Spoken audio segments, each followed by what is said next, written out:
What's going on, everybody? I'm Coach Mike, and today I'm going to go over the back squat for the first technique video we do on this channel.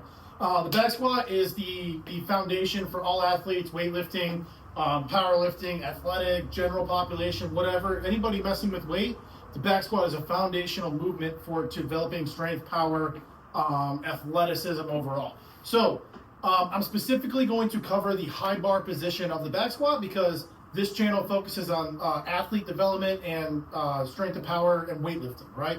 So the high bar position is the greatest yield for all of those populations, if you will. In addition, the high bar back squat is the greatest strength yield from squatting. It improves strength in your legs, so your quads and your hamstrings, your hips, your glutes, your core, your back, pretty much your entire body you're developing strength in with the high bar position. In addition, the high bar position improves confidence of the athlete, of the lifter, being confident going under heavy weight and being able to drive up against it. And it's also reinforcing that athletic position, that chest up, hips down, sinking into the knees, sinking into the feet. It's reinforcing a lot of what we teach you the athletic position to be. And finally, the high bar back squat has the greatest transfer to athleticism, meaning being able to produce force and power in the high bar back squat position has the greatest transfer to jumping, to sprinting, to change of direction mechanics, stuff like that. So the high bar position is basically on your upper traps. It's right there at the base of your neck, and you are shrugging up and pulling down into that bar. What this position is going to do is, because of the deeper flexion we're getting with the knees, the hips, the ankles, it's going to require more mobility, and it's going to, I'm not going to say the word force more mobility, but it's going to make the athlete more mobile in the ankles, knees, and hips because of the loaded stretching position that we're getting under with the high bar back squat. It's going to require more stretch in the lower back, the hips, etc. So this yields better athletic posture, right? So I talked about the athletic position. We talked about that chest up, hips back, nice, good athletic position. This is essentially how we're squatting with a high bar back squat position. So it's a better postured position. And it also mimics the torso angle of other lifts you're probably doing in the weight room with your athletes. Front squats, RDLs, good mornings, different stuff like that. If we understand that high bar position, we're able to mechanically move a little bit better. So as I mentioned, I'm talking the high bar position up on high on the traps, right? So when I get under this bar, I'm placing it right there on the top of my traps and the base of my neck.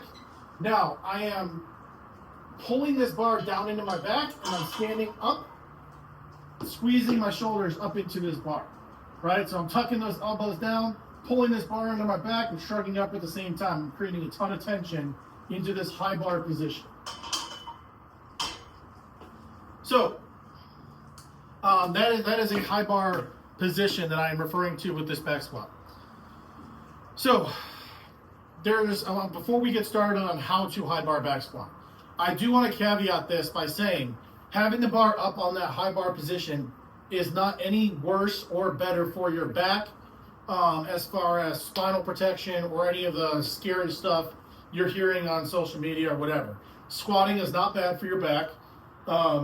It's not bad for your knees. It's good for all of those things.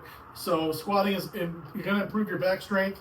It's going to improve your knee health by strengthening the musculature around the knees and potentially your tendons and ligaments if you're doing oscillating reps such as 3 bounce, 2 bounce squats. A lot of the research that a lot of scare people are getting on, a lot of physical therapists are pulling their research. That research was done on a basically standalone pig spine. Had no musculature connected to it, no ligament tendons connected to it, no nervous system connected to it. And when you start factoring in the rest of the body, it's not as simple as look how fragile the spine is because look how wiggly it is.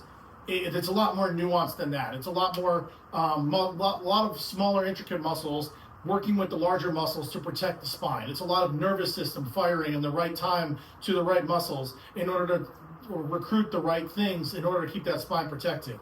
It's ligaments and tendons working to counteract forces between the bone and the muscles and the muscles and whatever issue we're seeing with the spine. There's a lot of more factors going into it than simply there's pressure on your spine so it's bad. It's not that simple.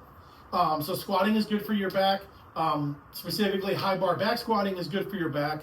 And it has, high bar specifically has some of the lowest shear forces on your back when we talk about mid bar or low bar back squatting. So in order to set, before we even touch the barbell, right, we need to set what a good squat position looks like, right?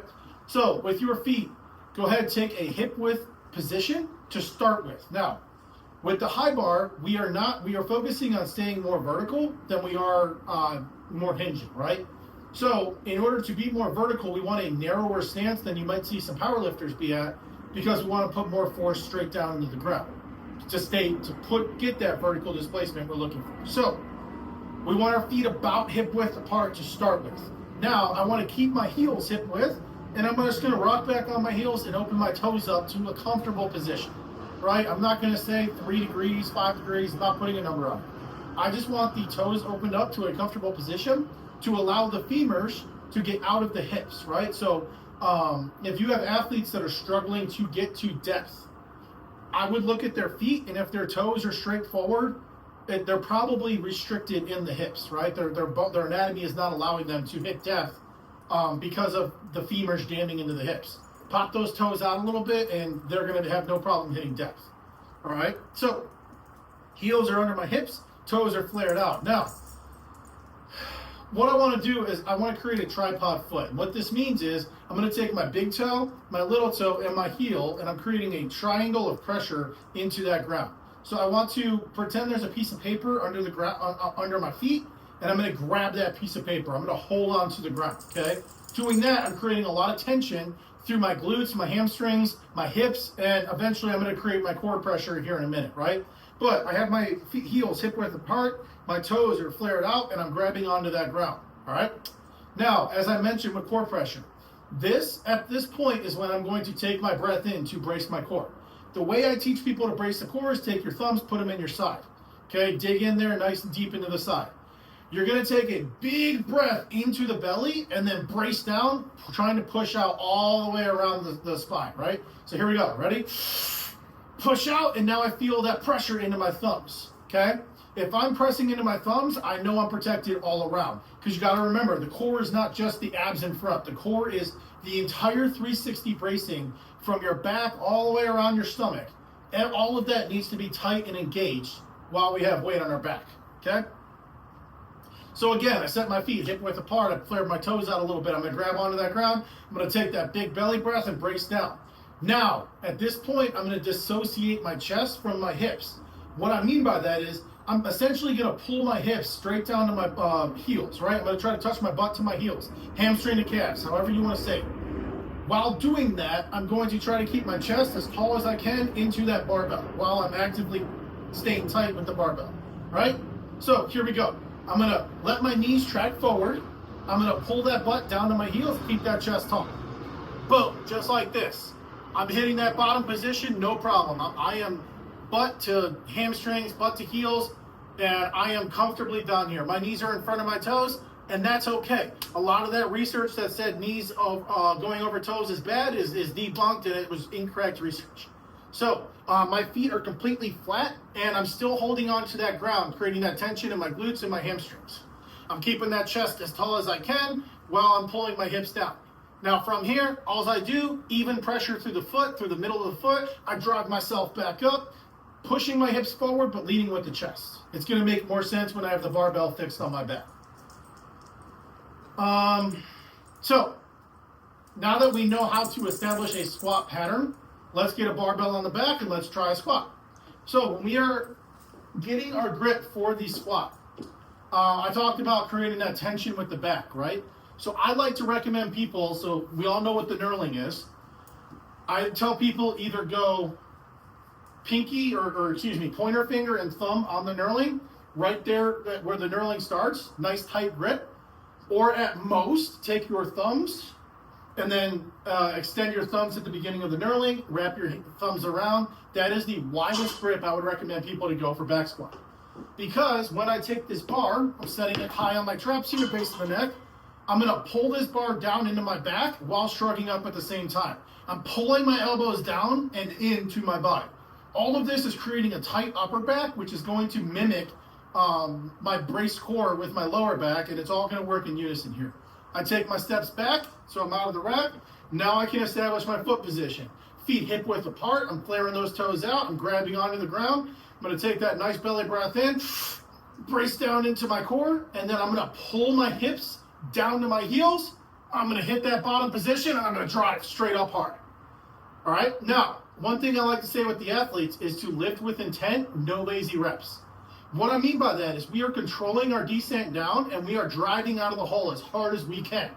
So I'm controlling down, I hit that hole, drive as hard as you can. Lifting with intent is going to activate a little bit more nervous response in your body and give you a little more neural drive with the heavier weights. So I covered the 360 bracing, but when we breathe, we need to get that breathing pattern in. We can't hold our breath and hold our brace the entire time. So once I get underneath that bar, right? I'm going to get underneath my bar, and before I lift it off my rack, breathe in and brace. Take my steps back, small exhale.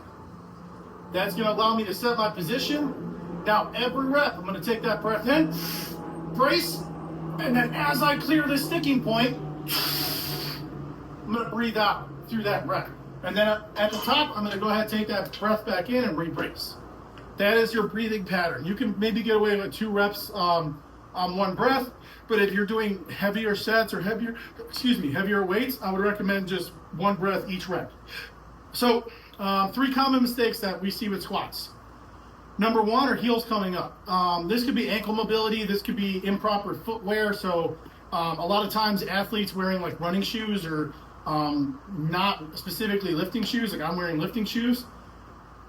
Basically not hard bottom shoes. A lot of times you'll see heels come up. That's an ankle mobility thing. You can also mess with the foot position. So a lot of times people might be too close or too wide, and that's going to cause some heel elevation.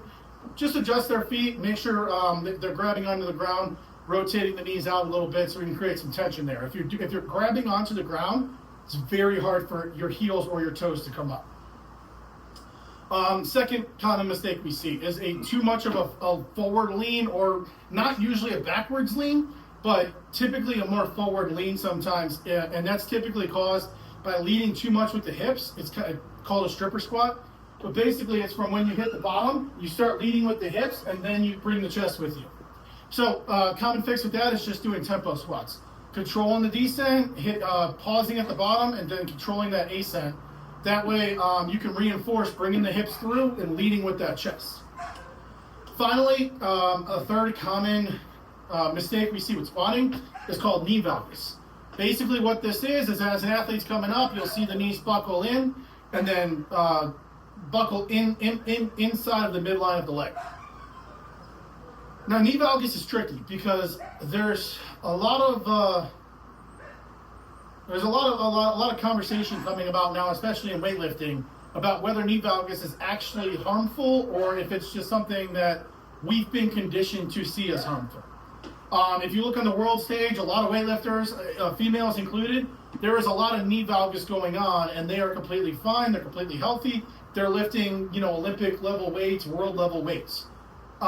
So the theory now is that knee valgus, if it's a quick action, so they're coming up and it's a quick dip like that under load, that's probably something you want to fix. And we fix that through grabbing onto the ground, hitting that, pushing those knees out, an active squat, right? So I said no lazy reps, we lift with intent. We're actively pulling our hips to our heels, and then we're actively driving up into the bar. But also if it's something that's slow, so there's a lot of power lifters that use it to create torque, or weightlifters too, that use it to create torque in the hip joint. So they hit that bottom, they rotate in and push up and out in order to create more torque to drive those hips up. It's not necessarily something I would teach, but it's not something I would coach them out of unless it is causing detriment to their health. But that's more of an individual athlete case. A lot of times, if you just tell them to drive straight up and they're controlling the rep, you're typically not going to see it too much, as long as the weight is appropriate for that athlete as well. So this has been Coach Mike covering the back squat, the high bar back squat specifically. If you found value from this video, make sure you like and subscribe to the channel, and go ahead and leave in the comments your thoughts on the back squat, We could debate high bar, low bar for athleticism, whatever you guys want to do. But also go in the comments and let me know what the next technique video you guys want to see. Thanks for watching. I'll see you guys next time.